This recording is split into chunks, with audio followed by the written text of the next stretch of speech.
Ngatho studio ndirakwamukira na njira igwete umuthi twi migunda-ini guku ni Kinangofu kaunti ya Nyandarua na umuthi ngoro ngikiaraniria na arimi guku makiria muno aria mahutagio ni maundu ma barabara na utungata wa ugima mwega wa mwiri tukiigua hihi ngucanio iria ikoragwo ho ya migaire ya mbeca gatagati ga thirikari nene na thirikari cia matura imahutagia na njira iriku. Maretwa makwa njĩtagwo Gladys Waithera wa Gatene na ndĩ mũikari wa Nyandarua handũ hetagwo ha Gĩthae.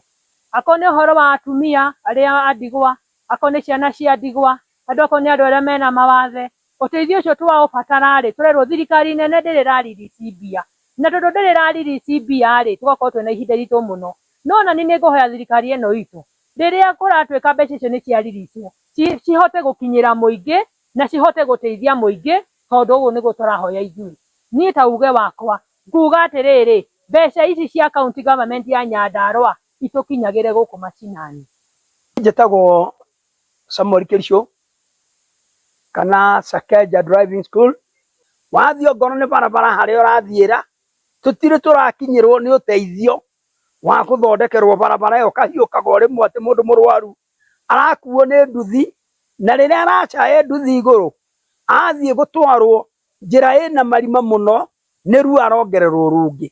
Tugakiuga atĩrĩrĩ, thirikari tuheo ũteithio ũrĩa wagĩrĩire ta ithuĩ raia twĩ gũkũ mĩgũnda-inĩ nĩgetha tũhote gũikarania thirikari ĩno wega. Ndawa ongorwo nĩ wathiĩ kũrĩa ndagĩtarĩ ekuo nĩ matwandĩkagĩra wega na mũndũ athikagĩrĩria ũrĩa aroiga, no wandĩkĩrwo karatathi ũgathiĩ naho harĩa wathiĩ ndawa ĩkaga ĩyo ĩkaga ĩrĩa ĩngĩ. Kaĩ tũtangĩreherwo ndawa nĩ thirikari ĩno ĩtũthondekere nĩgetha tũhote gũteithĩka handũ ha ngucanio ĩno ĩho gatagatĩ-inĩ ga thirikari nene na thirikari nini.